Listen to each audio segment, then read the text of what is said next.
a realidade da Venezuela, o seu intrincado contexto político e vai tentar nos ajudar também a entender o que pode vir pela frente. Esteve conosco não faz muito tempo assim, mas foi obrigado a voltar agora porque os fatos realmente se sucederam de uma forma muito rápida, veloz. Estou falando, claro, do William Clavijo, que é venezuelano, vive no Brasil, PhD em Políticas Públicas e Desenvolvimento pela Universidade Federal do Rio de Janeiro.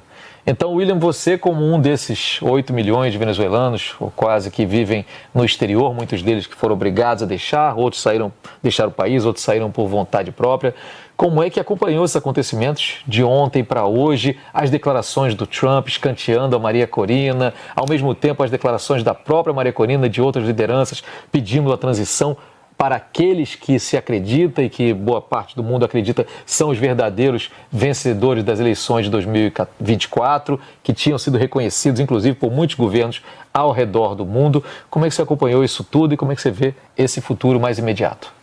Bom, Marcelo, primeiro que nada, muito obrigado pelo convite. Boa noite, Guga, também.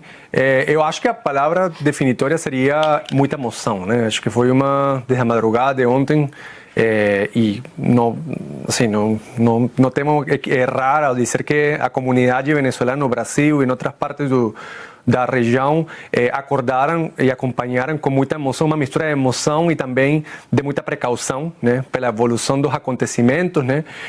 Primeiro momento, pela falta de informação a respeito dos bombardeios que a gente estava vendo por vídeos nas redes sociais, e posteriormente com a notícia da extração de Nicolás Maduro para os Estados Unidos, né.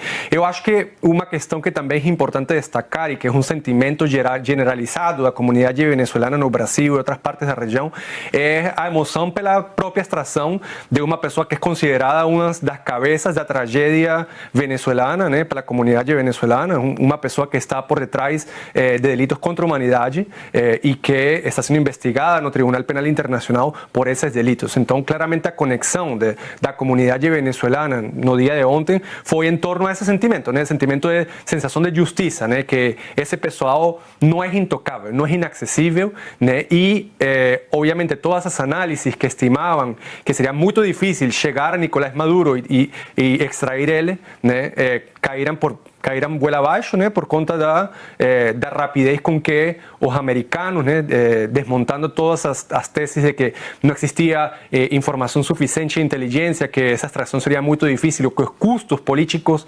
para o presidente Trump seriam muito elevados, caíram, né, a vida contra a rapidez e a efetividade com que a Força Armada conseguiu avançar nesse sentido. Uhum. William, depois da captura do Maduro, a gente viu uma declaração do Trump na qual ele não fala de democracia, fala que a questão dele na Venezuela é basicamente o petróleo, fala que vai administrar a Venezuela e fala de uma forma quase ofensiva sobre a líder da oposição, a Maria Corina Machado.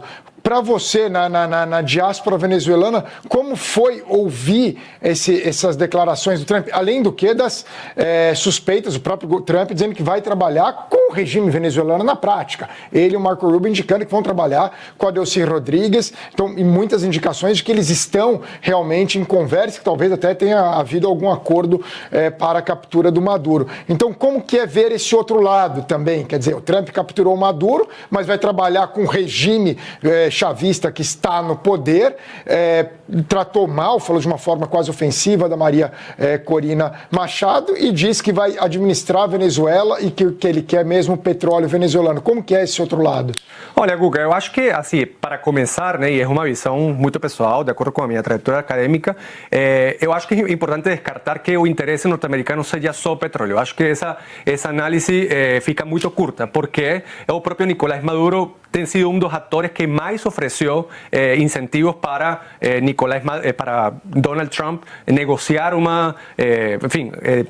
contratos petrolíferos em troca de garantir a estabilidade do chavismo no poder. Eu acho que tem outros interesses, né, que apontam para uma mudança de regime, respondendo a questões geopolíticas, a nova estratégia de segurança nacional para o hemisfério, né, e outras questões que influenciam a tomada de decisão do governo norte-americano, né. E isso também é importante destacar, né, que é decir, o mercado internacional de petróleo, se a gente acompanha e olha como tem evoluído esses indicadores, a gente observa que o preço do petróleo vai em queda, né? Tem através de uma trajetória de queda sustentada por mais de 2 meses, né? É um mercado que está sobreabastecido, tem sobreoferta desse energético, né? Então, digamos, nesse sentido é importante destacar que petróleo no responde suficientemente digamos, a los intereses del gobierno norteamericano para la región. Dito eso, también es importante, acredito que es importante matizar las falas del presidente norteamericano, un presidente que es caracterizado por unas falas muy extravagantes, es un presidente que también tende a cometer imprecisiones na hora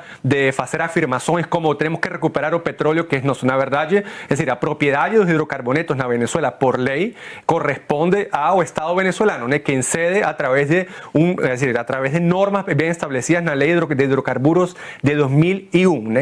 Otra cuestión que es importante destacar sobre ese asunto es que los americanos nunca fueron embora totalmente da Venezuela, ¿no? A gente tem unas mayores empresas norteamericanas operando na Venezuela y que fue una de las principales responsables por la recuperación de la producción petrolífera en los últimos años, como es a Exxon, a Chevron, ¿no? Entonces, esos son sinais, né, que permitem indicar que, enfim, é importante matizar essas questões. Por outro lado, né, claramente a gente observou, né, uma falas entre las falas extravagantes, ¿no? Aquellas menciones a María Corina Machado, que claramente, en fin, otros analistas salieron de una vez y representantes del gobierno salieron también a matizar, ¿no? Por cuenta de una realidad, ¿no? Que una transición para la democracia en Venezuela necesariamente implica de bases sólidas para garantir a orden, ¿no?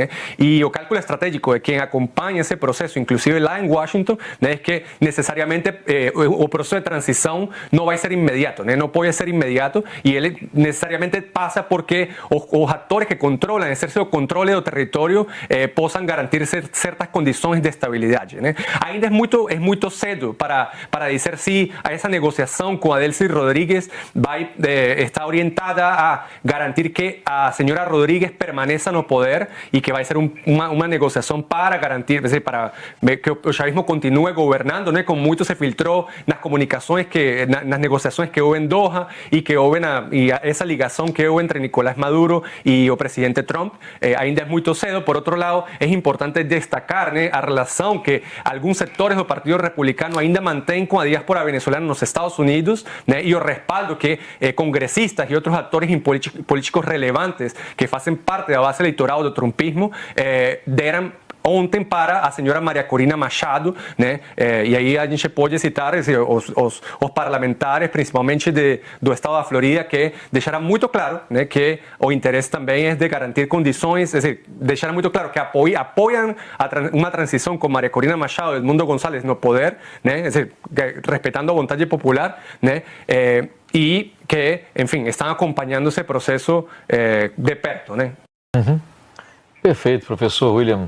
Eu agradeço muitíssimo mais essas informações que o senhor deu. É muito importante a gente ter todos esses olhares, porque estamos num momento, de fato, de muita incerteza. Me parece que o sentimento no Brasil, entre muita gente, quem acompanha, quem tenta entender o que está acontecendo, é de uma torcida muito grande para que o país não descambe para um caos total, para que não haja um recrudescimento do autoritarismo e, ao mesmo tempo, que não se transforme a Venezuela em nenhum tipo de protetorado dos Estados Unidos e sim que o direito internacional volte a ser um valor respeitado internacionalmente, porque há formas de você pressionar que prescindem de uma ação militar que viola a soberania de um país, mas a gente torce muito por termos também muitos amigos e colegas venezuelanos que foram obrigados a deixar seu país também, para que essa situação se normalize. E por normalização, devo-se dizer, é a reconstrução e a consolidação de um sistema democrático, transparente, onde a vontade popular seja respeitada, e contamos sempre com os seus insights, com a sua análise sobre os fatos a partir de quem conhece muito bem a situação lá dentro. Muito obrigado, William. Obrigado, Marcelo. Obrigado, Guga. E muitos exilados estão festejando a deposição de Nicolás Maduro. Isso é um fato. Você pode, como eu disse desde o início do programa, como vimos dizendo ao longo da cobertura, você pode detestar o Maduro e ficar aliviado por ele ter sido preso, sem por isso assinar embaixo de uma operação militar dos Estados Unidos contra um país soberano que não o atacou. Um desses refugiados é o Yon Goicoechea, que ficou preso por 1 ano e 4 meses lá na Venezuela, antes de conseguir fugir para a Espanha, onde segue vivendo há mais de 6 anos. e nós perguntamos a ele se o interesse explícito, esse sobre o qual falava o professor William, do presidente Trump no petróleo da Venezuela, não acaba sendo uma preocupação. Vale a pena ver o que o Goicoechea respondeu. Por supuesto que los recursos naturales de Venezuela son de los venezolanos. Sin embargo, dentro de la administración de esos recursos se ha permitido, como se permite en todas partes del mundo, la inversión internacional. En el caso puntual de los Estados Unidos, ha sido clave para el desarrollo de la industria petrolera venezolana, no de ahora, sino de más de un siglo. La inversión internacional de Estados Unidos en petróleo permitió que Venezuela pasara en poco más de 50 años de ser uno de los países más pobres de América Latina al país más rico de América Latina en la década de los 70. Eso se hizo, no solamente fue una inversión en dinero, sino fue una transferencia de tecnología, fue capacitación del personal local y del personal extranjero, y la construcción de la industria petrolera más sólida del hemisferio, solamente comparable con la industria petrolera de Arabia Saudita. Todo esto fue destruido por la estatización llevada a cabo principalmente por Hugo Chávez, pero también por Nicolás Maduro, y por la corrupción con la que condujeron la empresa y los recursos de los venezolanos. Fueron concedidos contratos con países que nunca cumplieron, con empresas de países que nunca cumplieron. Hoy Venezuela le vende a China el petróleo probablemente reducido en precio a un 40%. Es el gran negocio chino. Lo mismo ocurría con refinerías en la India y lo mismo ocurría con refinerías rusas antes de las sanciones. Entonces, realmente el problema del petróleo venezolano no es la inversión americana ni que los americanos exploren petróleo en Venezuela. Por el contrario, lo que ha significado en nuestra historia esa inversión internacional ha sido prosperidad y desarrollo. Yo espero que en un gobierno democrático Venezuela pueda no solamente recibir la inversión de los Estados Unidos, sino recibir la inversión del mundo, para que un país abierto, moderno, estable y serio pueda recomponer su economía, pueda pagar sus deudas y, por supuesto, brindarle una mejor calidad de vida a todos los venezolanos. Tá aí, então, um pensamento muito ardorosamente torcendo para que dê certo uma nova fase da vida venezuelana, é o que a gente viu de mais esse exilado. Lembrando que a extração de petróleo, a indústria petrolífera da Venezuela é muito antiga, vem do... A gente percebe que só quem fica a favor da manutenção de Nicolás Maduro no poder é quem não tem noção da realidade da Venezuela, não percebeu que mais de 30% da sua população hoje é refugiada em outros países. A população comia lixo, morria de fome, né? Ou era perseguida, presa, dezenas de milhares de pessoas perseguidas políticos, presos, mortos, etc., nesse regime ditatorial de Nicolás Maduro, com vários crimes internacionais reconhecidos, mandado de prisão e tudo mais. Então, nenhum venezuelano está defendendo a manutenção de Nicolás Maduro no poder. Só mesmo a maioria dos partidos de esquerda mundialmente, principalmente aqui no Brasil, mas a gente vê na própria Globo uma crítica, uma análise dos próprios venezuelanos sobre a realidade do país em que eles viveram, nasceram e viveram naquela realidade. Então eles sabem o peso da ditadura. Até o próximo vídeo.